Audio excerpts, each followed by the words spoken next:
Polycystic ovarian disease क्या होती है, इसके कारण क्या होते हैं, कॉजेज़, सिम्टम, डायग्नोसिस और इसको कैसे मैनेज करते हैं, इसके बारे में हम आज जानकारी लेंगे।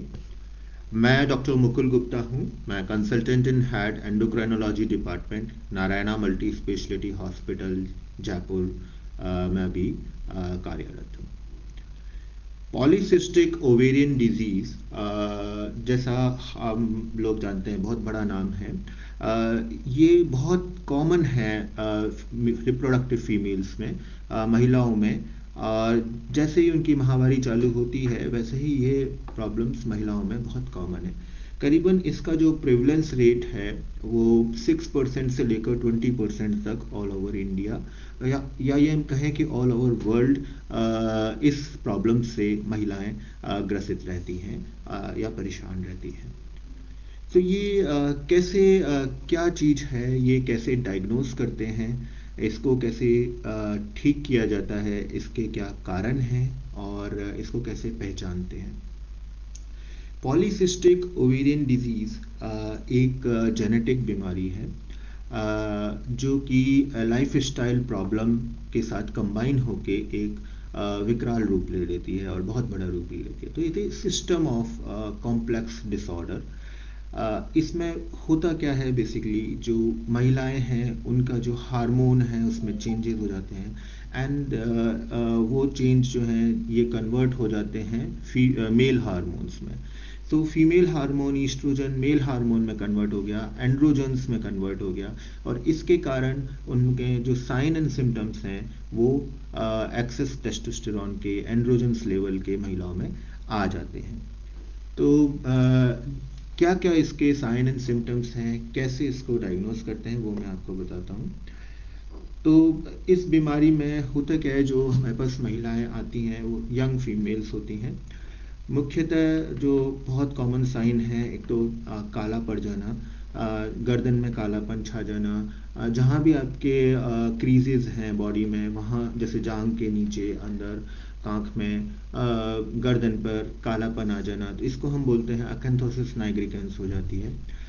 यूजली जो ये प्रॉब्लम है महिलाओं में होती हैं जो ओबेज होती हैं, जिनमें थोड़ा सा फैट होता है, उनमें ये कॉमन होती है क्योंकि मोटापा इस बीमारी को बढ़ा देता है। मोटापे में एरोमेटेज नामक एक एंजाइम होता है सबक्यूटेनियस फैट, एब्डोमिनल फैट में, जो कि फीमेल हार्मोन को मेल हार्मोन में कन्वर्ट करता है।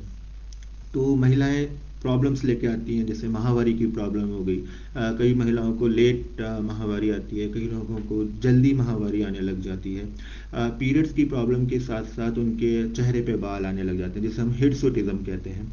ये जो बाल हैं चेहरे के अलावा शरीर के कई सारे भागों में भी आ जाते हैं और ये मुख्यतः जो भूरे रंग के होते हैं वो नहीं होते, मतलब काले रंग के स्पेशल जो बाल्स हैं जिनसे महिलाएं परेशान रहती हैं वो चेहरे पे आने लग जाते हैं। हाइपर एंड्रोनिज्म के कारण मुहासे आने लग जाते हैं, ऑयली स्किन हो जाती है, जो सिर के बाल हैं वो झड़ने लग जाते हैं। इसके अलावा माहवारी की प्रॉब्लम हो जाती है। इन सब से इनफर्टिलिटी हो सकती है, जो कि कई सारी महिलाएं, करीबन 10 से 20% महिलाएं पीसीओडी के कारण इनफर्टिलिटी की प्रॉब्लम से ग्रसित हो जाती हैं। इनफर्टिलिटी एंड रिप्रोडक्टिव प्रॉब्लम के अलावा ये जो बीमारी है ये मेटाबॉलिक प्रॉब्लम्स भी करती है। जो जीन्स होते हैं पॉलीसिस्टिक ओवेरियन डिजीज के, ये डायबिटीज़ के जीन्स के जैसे ही होते हैं। जिन लोगों में फैमिली हिस्ट्री होती है डायबिटीज़ की, जिन लोगों में महिलाओं में ये माहवारी की प्रॉब्लम पहले से होती है, या जिनकी फैमिलीज़ में हिस्ट्री है कि पहले से ही ओबेसिटी है, उन लोगों में ये डिजीज़ ज़्यादा होती है, ये बीमारी ज़्यादा देखने में पता लगा है कि ये बीमारी को ज़्यादा होती है। तो इससे मेटाबॉलिक फैक्टर्स क्या क्या अफेक्ट होते हैं, कोलेस्ट्रॉल लेवल बढ़ जाता है बॉडी का, बिकॉज एंड्रोजन्स लेवल हाई है, साथ में इंसुलिन लेवल हाई हो जाते हैं। इंसुलिन लेवल हाई होने के कारण कार्डियोवास्कुलर रिस्क बढ़ जाती है, हार्ट अटैक के चांसेस बढ़ जाते हैं, एमआई के चांसेस बढ़ जाते हैं, सेरिब्रल स्ट्रोक्स के चांसेस बढ़ जाते हैं, कोलेस्ट्रॉल बढ़ जाता है, बीपी हाई हो जाता है। तो इस तरीके से ये रिप्रोडक्टिव प्रॉब्लम्स के अलावा मेटाबॉलिक प्रॉब्लम्स भी है, जो कि एक सीरियस रूप धारण कर लेती है अगर हम इसको कंट्रोल नहीं करें। इसके अलावा जो महिलाएं हैं इस प्रॉब्लम्स में मुहासे की प्रॉब्लम्स लेके आती हैं। कुछ हैं जिनको बहुत ज़्यादा मोटापा होता है, उनको साथ में ऑब्स्ट्रक्टिव स्लीप एपनिया हो जाता है। ज़्यादा मोटापे के कारण सांस लेने में कठिनाई होने लगती है, शरीर के ब्रेन में ऑक्सीजन की कमी आने लगती है। इस वजह से दिन भर थकान रहती है, नींद आने लगती है, हाथ से कुछ पकड़ा नहीं जाता, आप खराटे भरने लगते हैं, बैठे बैठे सो जाते हैं। तो ये सारी जो प्रॉब्लम्स हैं ये पीसीओडी की महिलाओं में अधिकतर देखने में आती है।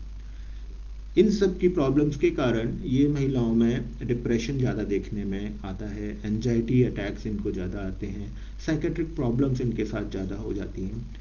तो ये एक बहुत चिंता का विषय है। और ये जो लाइफ स्टाइल बीमारी है, इसके जो कारण हैं ये भी बहुत कॉमन होते जा रहे हैं आजकल।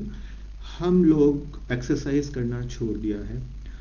हमारी जो नई पीढ़ी आ रही है कंप्यूटर टीवी पे ज़्यादा टाइम बिताती है, सेडेंट्री लाइफ स्टाइल हो गई है, एक्सरसाइज का हमारे पास टाइम नहीं है। हमारी लाइफ में स्ट्रेस बढ़ गया है, हम लोग पैकेज फूड खाने लग गए हैं। जो फूड्स हम खाते हैं उनमें कई तरह के एंडोक्राइन डिसरप्टर्स होते हैं, जैसे बिस्फिनॉल करके हो गया, पैराबेन करके हो गया। ये जो एंडोक्राइन डिसरप्टर्स हैं ये हार्मोन को चेंज करते हैं। कुछ प्रिजर्वेटिव्स होते हैं खाने में, वो भी एंडोक्राइन डिसरप्टर का काम करते हैं और इस बीमारी को बढ़ावा देते हैं। तो पैकेज फूड, जंक फूड्स, कुछ preservatives, colouring agents, pesticides, sprays, perfumes, vehicle agents, pesticide, ये जितने भी हम लोग हमारी सुविधा के लिए यूज करते हैं, ये कुछ न कुछ तरीके से एंडोक्राइन डिसरप्टर का काम करते हैं और इस पॉलीसिस्टिक ओवेरियन डिजीज प्रॉब्लम्स को बढ़ाते हैं। अब ये आता है कि इस बीमारी को कैसे पहचानें, इसका इलाज के लिए कहाँ जाएं। तो पॉलीसिस्टिक ओवेरियन डिजीज एक हार्मोनल प्रॉब्लम है, तो आपको किसी अच्छे हार्मोन स्पेशलिस्ट के पास इस प्रॉब्लम को दिखाने जाना चाहिए। मोटे तौर पे जो सिम्टम्स हैं वो मैंने आपको बताए, जैसे माहवारी की प्रॉब्लम हो जाती है, इनफर्टिलिटी की प्रॉब्लम हो सकती है, साथ में चेहरे पे बाल आ सकते हैं। मुख्यतः यही सिम्टम्स हैं जिनके कारण महिलाएं हमारे पास आती हैं। डायग्नोसिस के लिए 1990 में कुछ क्राइटेरियाज बने थे इस प्रॉब्लम को डायग्नोस करने के लिए, जिसमें मुख्य था कि आपके या तो क्लिनिकली एंड्रोजन लेवल बड़े होने चाहिए या बायोकेमिकली एंड्रोजन लेवल बड़े होने चाहिए। क्लिनिकल मतलब जो साइन एंड सिम्टम्स मैंने बताया ये किसी न किसी तरीके से महिलाओं में वो होने चाहिए। या फिर बायोकेमिकली का मतलब है हमने टेस्ट कराया टेस्टोस्टेरोन का और वो हायर लेवल में आना चाहिए। इसके अलावा जो इसका सेकंड क्राइटेरिया है उसे कहते हैं एनओवुलेशन या ओलिगो एनओवुलेशन। मतलब ये है कि उसका ओवुलेशन नहीं होता है। जब ओवुलेशन नहीं होगा तो पीरियड्स इरेगुलर हो जाते हैं। तो किसी भी फीमेल के जिनके फैमिली हिस्ट्री ऑफ डायबिटीज़ है, थोड़ी ओबेज हैं, पीरियड्स डिलेड हो रहे हैं, पीरियड्स टाइम पे नहीं आ रहे हैं और एंड्रोजेनिक फीचर्स हैं, चेहरे पे बाल हो गए, मुहासे हो गए, ऑयली स्किन हो गई, तब हम इसका अल्ट्रासाउंड टेस्ट कराते हैं साथ में ओवेरीज देखने के लिए कि इसकी ओवेरीज क्या से फंक्शन कर रही हैं, एड्रिनल्स देखने के लिए। तो ओवेरीज में कुछ एक 10 से 12 छोटी छोटी झिल्लियाँ पैदा हो जाती हैं। ये जो झिल्लियाँ हैं ये एंड्रोजन नामक हार्मोन्स के कारण होती हैं और ये एंड्रोजन्स एंड इंसुलिन नामक हार्मोन्स को बढ़ा देती हैं शरीर में। और ये हम अल्ट्रासाउंड के जरिए पहचान लेते हैं कि इस बीमारी ये जो प्रॉब्लम है इसमें इस मरीज को पॉलीसिस्टिक ओवेरियन डिजीज हो गई है, यानी कई तरीके की बहुत छोटी छोटी झिल्लियाँ ओवेरीज में हो गई हैं या फिर ओवेरीज का या अंडकोश का वॉल्यूम बढ़ जाता है। तो ये सब अल्ट्रासाउंड से ईजिली पहचाना जाता है। टेस्टोस्टेरोन लेवल करा के हम पता लगा लेते हैं कि इसका एंड्रोजन लेवल बढ़ा हुआ है।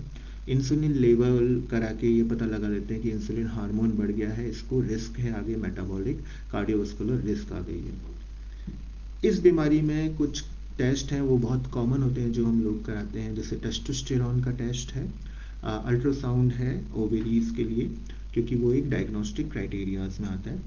इसके अलावा हमें कई सारे हार्मोन के टेस्ट करने पड़ते हैं ये रूल आउट करने के लिए कि इस जैसे मिले जुले सिम्टम्स के कोई बीमारी तो नहीं है। जैसे कुशिंग सिंड्रोम हो गया, कॉर्टिजोल हार्मोन की एक्सेस के कारण भी ऐसे फीचर्स आ सकते हैं, थायराइड हार्मोन की एक्सेस के कारण भी ऐसे फीचर्स आ सकते हैं, इंसुलिन की एक्सेस के कारण भी ऐसे फीचर्स आते हैं जो कि और किसी कारण से भी हो सकता है, या कोई ऐसा हार्मोन जो एंड्रोजन बना रहा हो, ऐसा कोई कैंसर भी हो सकता है जो एंड्रोजन बना रहा हो, उससे भी ये फीचर्स आ सकते हैं। तो इन सारे फीचर्स वाली चीज़ों को हमें एक्सक्लूड करना होता है, इसलिए ये हम टेस्ट कराते हैं। साथ में वो टेस्ट कराए जाते हैं जिससे ये पता लगे कि पॉलीसिस्टिक ओवेरियन डिजीज़ जो महिलाएं हैं उनको आगे हार्ट की रिस्क तो नहीं है, कोलेस्ट्रॉल ज़्यादा तो नहीं बढ़ गया है, बीपी कैसा है उनका, डायबिटीज़ तो नहीं हो गई है, क्योंकि ये सारी चीज़ें एक दूसरे से रिलेटेड हैं और ये मल्टी सिस्टम डिसऑर्डर्स में आती हैं। पॉलीसिस्टिक ओवेरियन डिजीज़, जैसा कि मैंने बताया, इसके साइन एंड सिम्टम्स मैंने आपको बताए, इसको कैसे डायग्नोज करना है ये आपको मैंने बताया।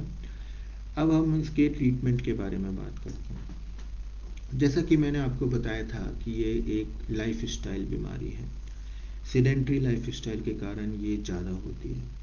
तो जो भी महिलाएं हैं, जो भी जिन एडल्ट वुमेन्स हैं, उनको एटलीस्ट 30 to 45 मिनट वॉकिंग या ब्रिस्क वॉक या कोई किसी भी फॉर्म में फिजिकल एक्टिविटी करनी चाहिए। फिजिकल एक्टिविटी करने से बॉडी का जो मेटाबॉलिज्म है वो नॉर्मल रहता है और जो एक्सेस फैट है वो डिपॉजिट नहीं होता है।